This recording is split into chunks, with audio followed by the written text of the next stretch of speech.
You ever catch yourself asking, what do I really know about them?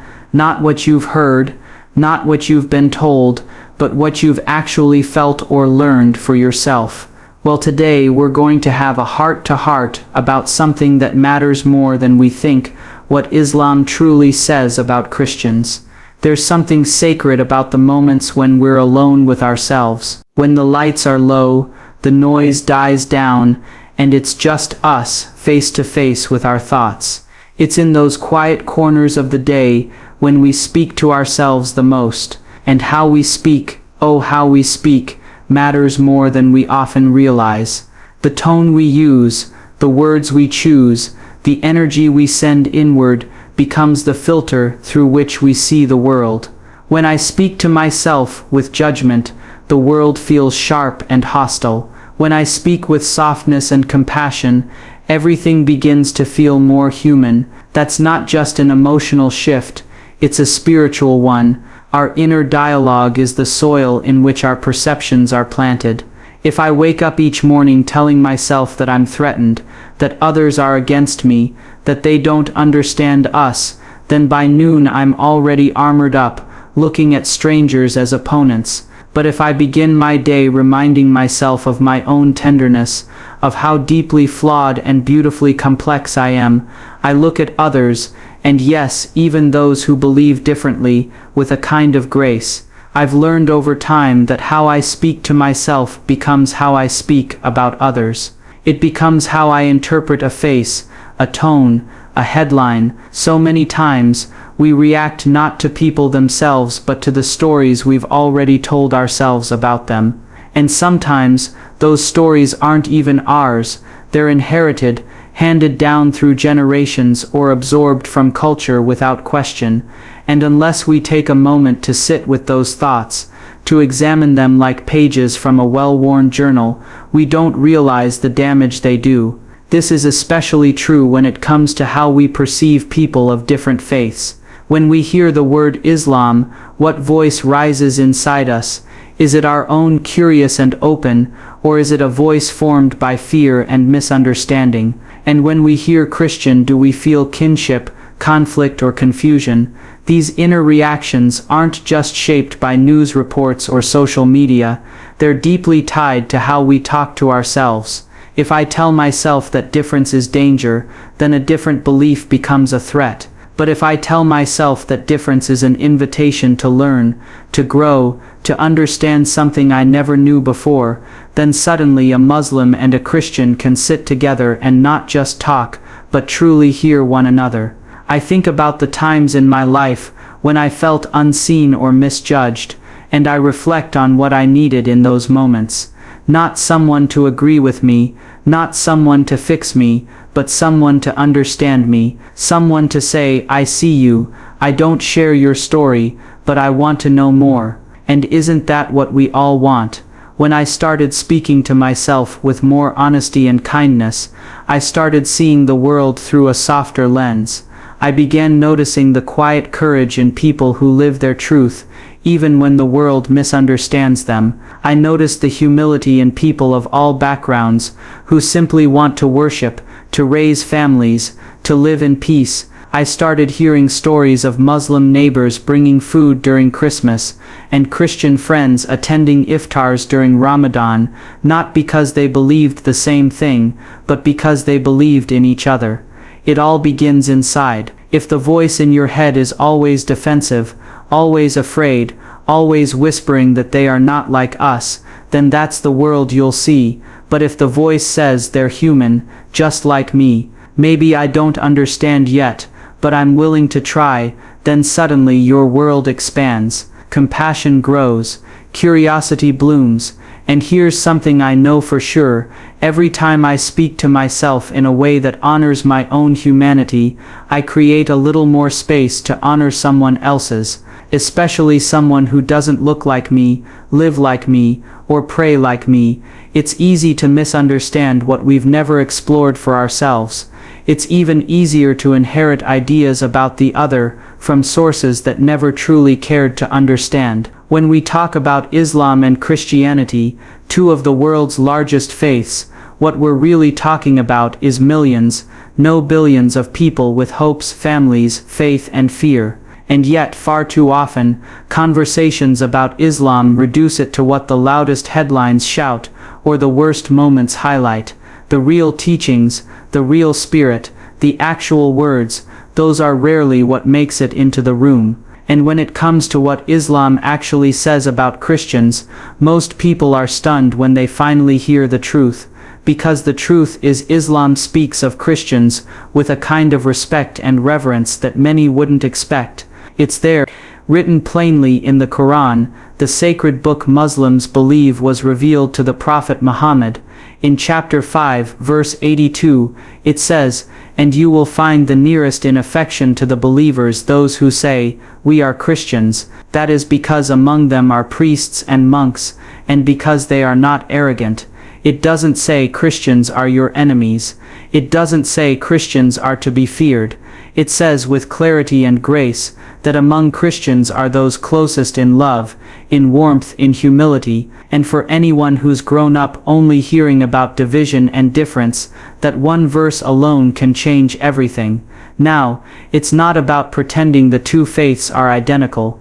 They aren't. Muslims don't see Jesus the same way Christians do, but they do believe in him, and not as a side figure or a mere prophet.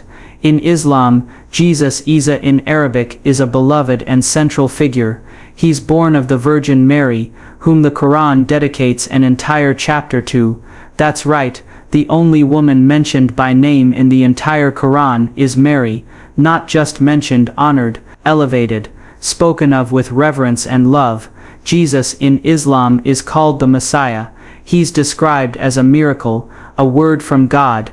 And while Muslims don't believe he was crucified, they do believe he was taken up by God, and that he will return. There is a deep spiritual respect there, a love that crosses doctrinal lines, a recognition of divine purpose. Yet, despite all this, the narratives that many people hold about Muslims paint them as if they are anti-Christian or anti-Jesus. That couldn't be further from the truth.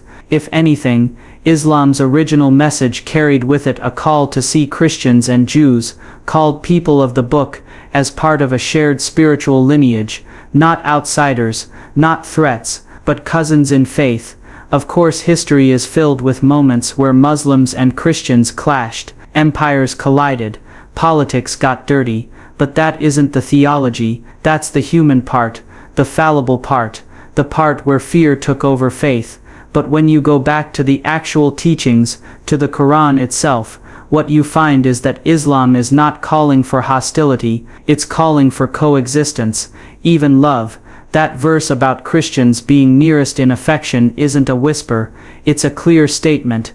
It's a divine reminder that hearts recognize one another, that spiritual kinship can cross over the boundaries of belief, that goodness, humility and devotion are what make someone honorable, not the label they wear. I've met Muslim women who keep pictures of Jesus in their homes. I've heard imams quote verses from the Bible during interfaith dialogues, not to debate, but to connect. And I've met Christians who've opened their churches to Muslim communities during times of need, not because they had to, but because they wanted to live out their faith in a way that included rather than excluded. None of this means everyone gets it right all the time. People are still people, but when we look at what Islam actually says about Christians, not what's been twisted, not what's been politicized, but what's truly there, what we see is an invitation, a bridge, a possibility for something deeper than just tolerance, a recognition of shared sacredness. There comes a point in every life where you have to stop and ask, what stories have I been told, and what stories have I chosen to keep telling?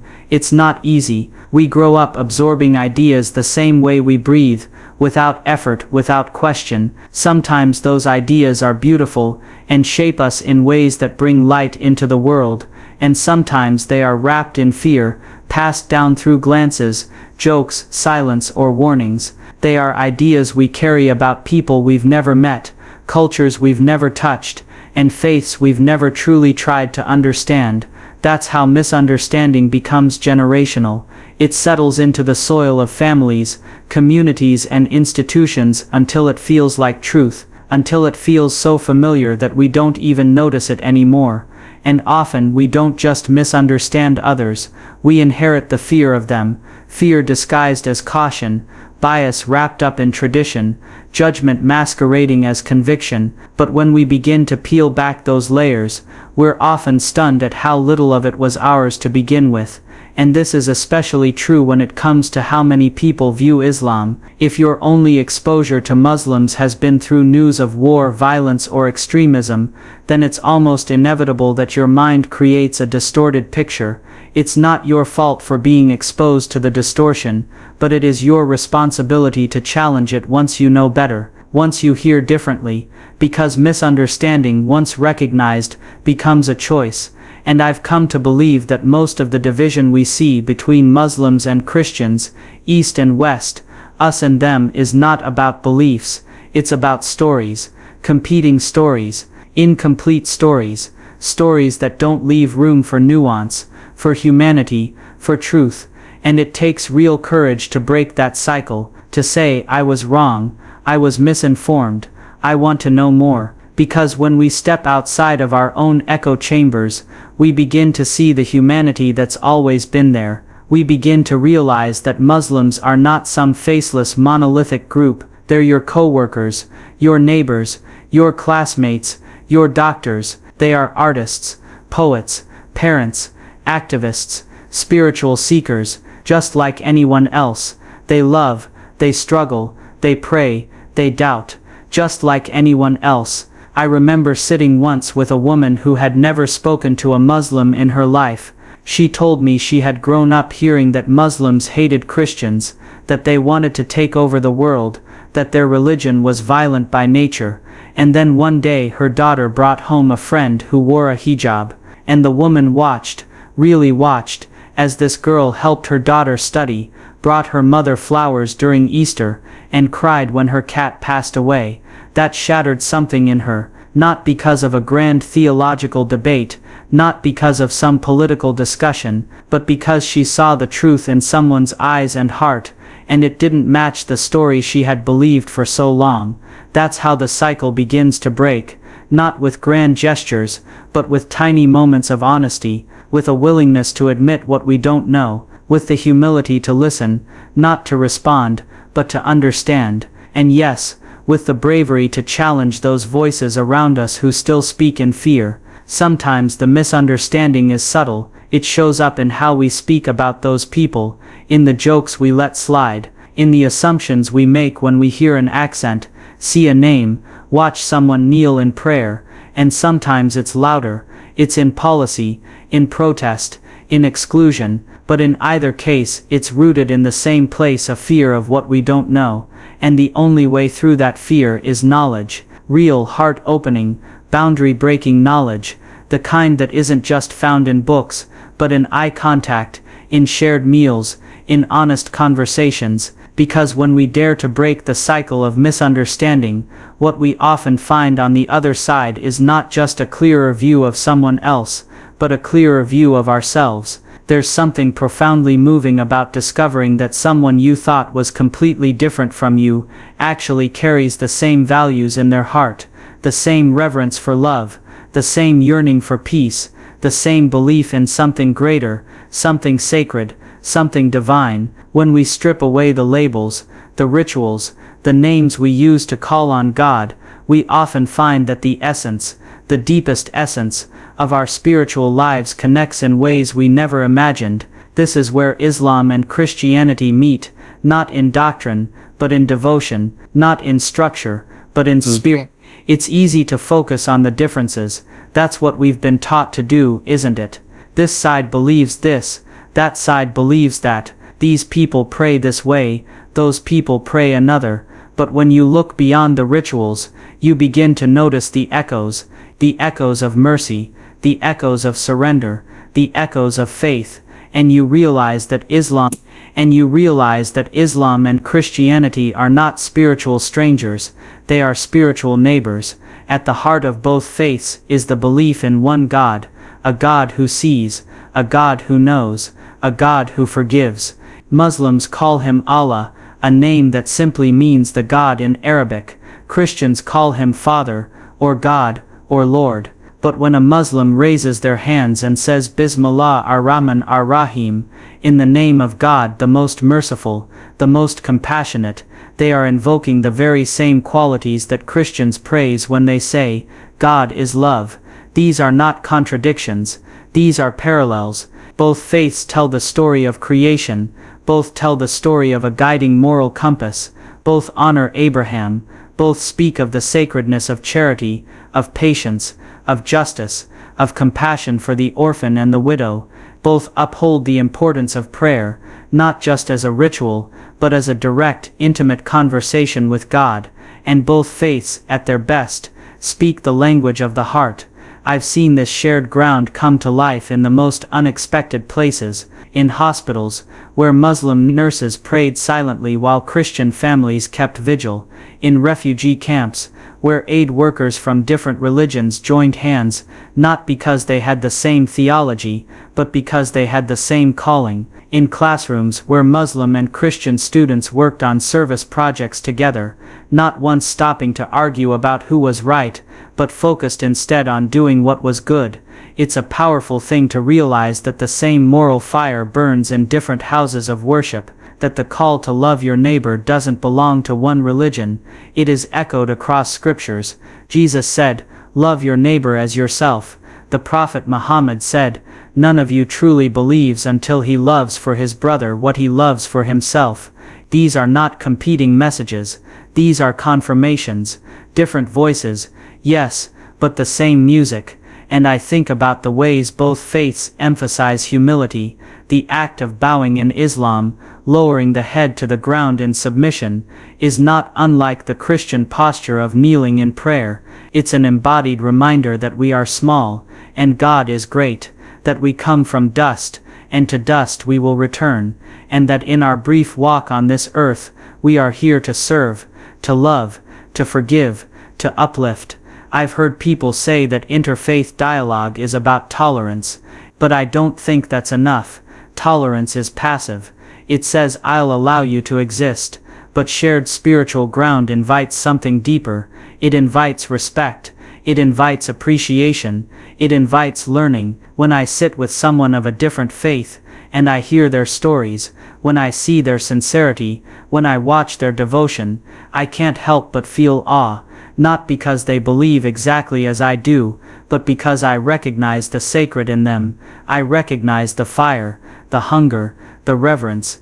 I recognize the pursuit of the divine, and maybe that's the point, not to make everyone believe the same, but to realize that beneath all the differences, we're often yearning for the same things, to be seen, to be loved, to be connected to something bigger than ourselves. There are moments in life that change the way we see everything, not because someone convinced us, not because we read it in a book, but because something within us opened.